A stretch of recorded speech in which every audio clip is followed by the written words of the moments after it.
জবানের হেফাজত করো হে মুমিন, তাকওয়ার মেডিসিন লাগাও, আল্লাহর ভয়। এই আল্লাহর ভয়টা যখন অন্তরে আসবে, এটার আবার পার্সেন্ট আছে। যার ভয়ের পার্সেন্ট যত বেশি, তার আল্লাহর মুহাব্বতের আমলও তত বেশি। ও বান্দা, তুমি এক প্লেট ভাত নিছো, খানা খাবা, প্লেটের মধ্যে খানা নিয়ে তরকারি নিয়ে অনেকক্ষণ তুমি হাত দিয়া নাড়ায় চাড়ায় দেখলা খানার মধ্যে কোনো ভেজাল আসেনি। হাত অ্যান্সার দিল খানার প্লেটে খানায় ভেজাল নাই, চোখ তোমাকে অ্যান্সার দিল ভেজাল নাই। এবার মোটামুটি রেডি হয়ে একটা লোকমা তুমি মুখের মধ্যে নিছো, জিহ্বায় তোমার আটকায় দিছে, ভিতরে নেওয়া যাবে না, লোকমার ভিতরে ভেজাল আছে। হাত ক্লিয়ারেন্স দিল, চোখ ক্লিয়ারেন্স দিল, জিহ্বায় আটকায় দিল। কেন?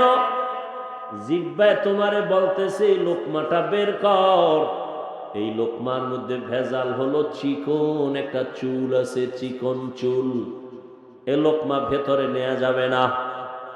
জিহ্বায় তোমাকে কতটা সতর্ক করে দিল। তুমি মনে করছো খানাটা বড় ঠান্ডা, জিহ্বায় লাগাইছো মাত্র, বলছে ভেতরে নেওয়া যাবে না, তো তোর গলা নষ্ট হয়ে যাবে, ফেলে দে। এই জিহ্বায় এত বড় নেয়ামত।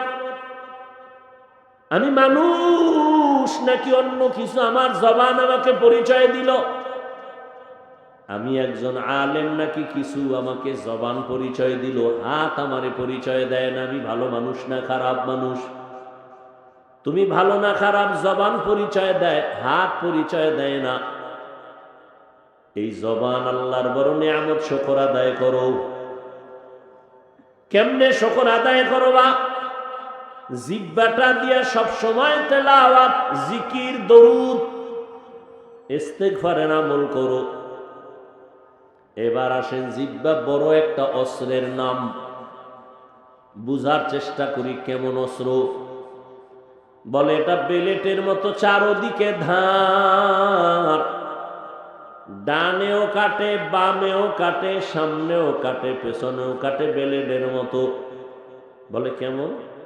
জিহ্বা নাড়াইয়া একজন বিধর্মী মানুষের সামনে বলে লা ইলাহা ইল্লাল্লাহ, সাথে সাথে তার নামটা এখন ঈমানওয়ালার খাতায় চলে আসছে। জিহ্বার এক কথা। আবার এই জিহ্বা নাড়াইয়া এক মুমিন বলে আমি আল্লাহ মানি, কোরআন মানি, তবে কোরআনের বর্ণিত রাজনীতি মানি না। একই জিহ্বার এই কথায় তার ঈমান চলে গেল। এই একই জিহ্বা নাড়াইয়া অপরিচিত একটা মেয়ে যদি একটা যুবকের বলে তোরে আমি স্বামী বানায় নিলাম, তুই কবুল বল। স্বামী ছেলেটা যদি বলে কবুল করলাম, দুইজন চারজনের সামনে যদি বলে ফেলে, বউ হয়ে গেল জীবনের আপন। আবার এই জিহ্বা নাড়াইয়া যদি বলে তুই তালাক, একই জিহ্বার কথায় তার স্ত্রী জীবনের থেকে বিদায়। বিচারক চেয়ারে বসিয়া ফাঁসির আসামিকে জিহ্বা নাড়ায় বলে তুমি মুক্ত। ফুলের মালা গলায় পরে ফাঁসির আসামি বাড়ি। আবার এই জিহ্বা নাড়াইয়া বিচারক যদি বলে নিরপরাধের পুলিশ হ্যান্ডকাপ লাগাও, নিরপরাধী একই জিহ্বার কথায় আসামির কাঠগড়ায় দাঁড়াবে। জিহ্বা এমন এক অস্ত্র, এটা তোমার আমার ইচ্ছার বিরুদ্ধে চলে। কেমনে তুমি কন্ট্রোল করবা? দেখছুনি এটা অ্যাডভান্স চলে, অ্যাডভান্স। ঘুমায় গেছে মানুষ মরা, কিন্তু জিহ্বা চালে, জিহ্বা চলতেছে। একজনে কাঁচা ঘুমের মধ্যে আমার বন্ধু ডাক দিছে, এই বন্ধু, ওর কাঁচা ঘুম। ও চোখ বন্ধ করে জিহ্বা নাড়ায় কাঁচা কয়েকটা গালি দিছে, ও দৌড়। তোর দার আর জীবনে আমুনা, যেই গালি দিলি ঘুমের থেকে উইটা ডাক দিলাম, এই তুই গেছো কই বন্ধু? তোর সাথে কথা নাই, যেই গালি দিছো ঘুমের ভিতরে।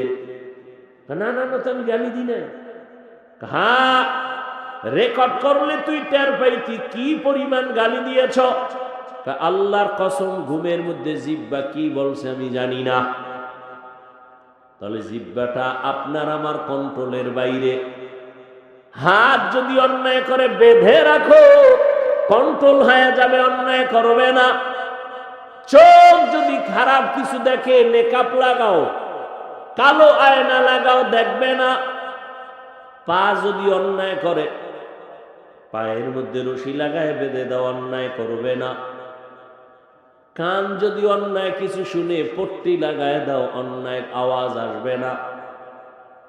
জিহ্বাটা যে অন্যায় করে, এটারে কেমনে আটকাইবা? রশি দিয়েও তো বাধা যায় না, কষ্টে লাগানো যাবে না, কারণ জিহ্বার মধ্যে আল্লাহ একটা মেডিসিন দিয়ে দিছেন, পানি।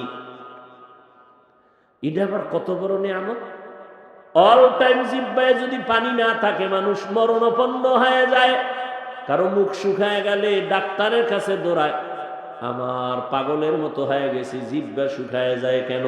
বলে ডায়াবেটিস বেড়ে গেছে, তাড়াতাড়ি মিষ্টি খাও। জিহ্বার মধ্যে এমন একটা পানি, বড় নিয়ামত। বলে কেমন? এই যুবক বাবারা, ঘুমের থেকে উঠা বাসি মুখে কুলি না কইরা এক গ্লাস পানি তুমি পান করবা, জিহ্বার সাথে যেই লালাটা ভেতরে যাবে, রোগের ঔষধ।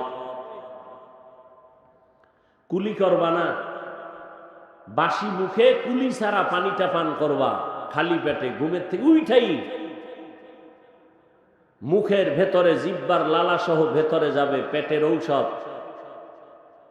তোমার চেহারার মধ্যে যদি কোনো স্পট হয়, গোডা হয়, শাহাদাত আঙ্গুল বের করে জিহ্বার মধ্যে লাগায় 3 বার বিসমিল্লাহ বলে লালা দিয়া লাগাও, চেহারায় কোনো গোডা থাকবে না। তবে সারা রাত্র মোবাইলে যদি আকাম কইরা গোডা উডাও, ঘুম মাইর দিয়া, ওইটা লালায় যাবে না।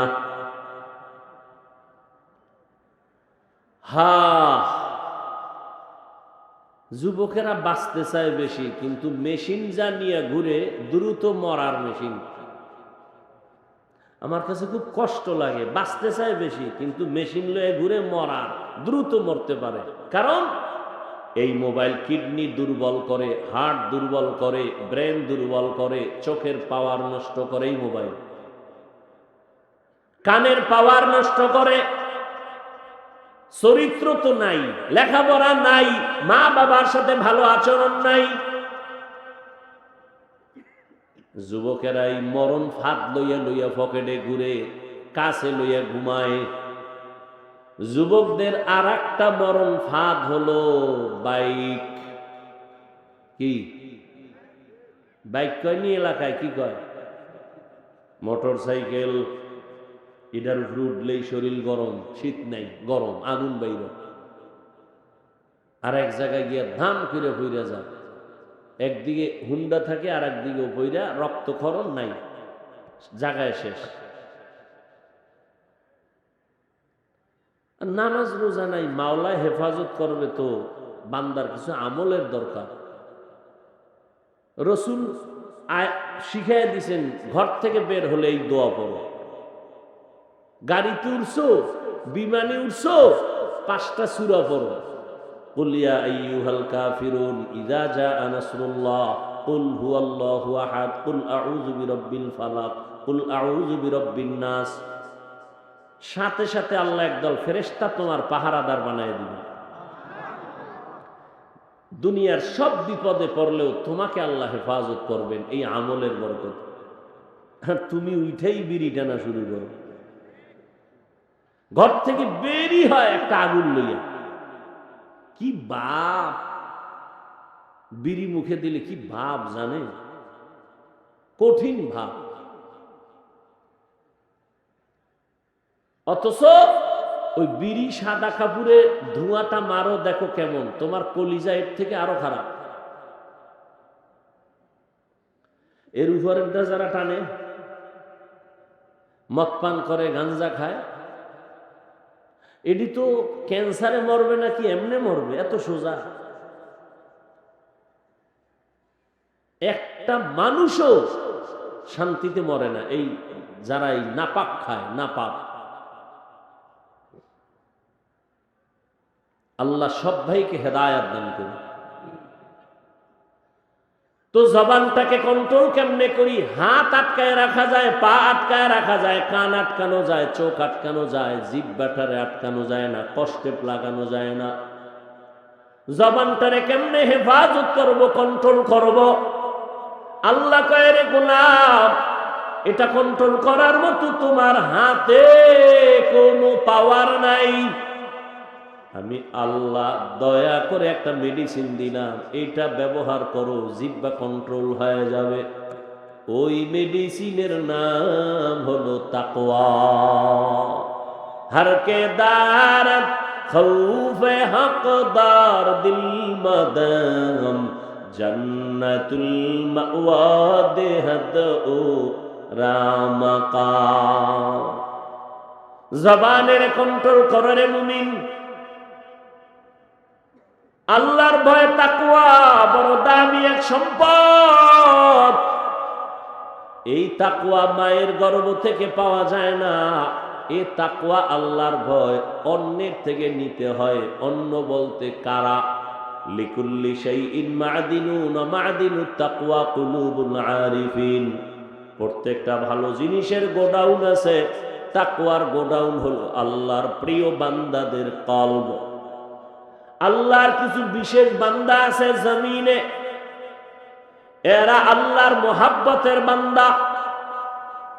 এরা তোমার আমার সাথে চলে ফিরে ঠিক, তবে তাদের চোখের পাওয়ার আলাদা, তাদের কলবের পাওয়ার আলাদা।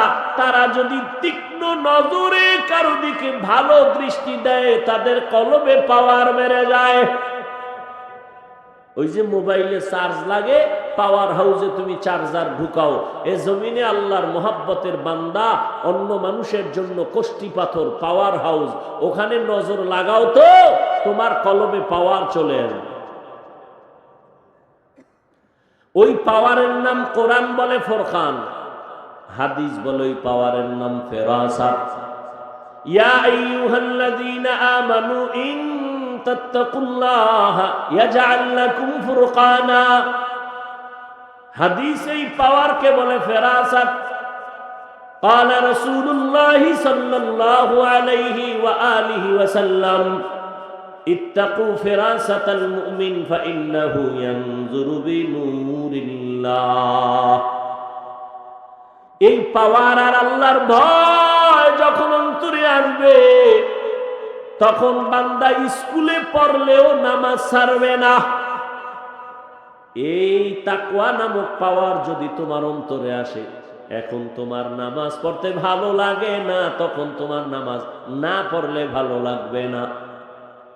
এখন তোমার পর্দা করতে ভালো লাগে না, তাকওয়ার পাওয়ার যখন আসবে, আল্লাহর ভয়, তখন তোমার পর্দা না করলে ভালো লাগবে না।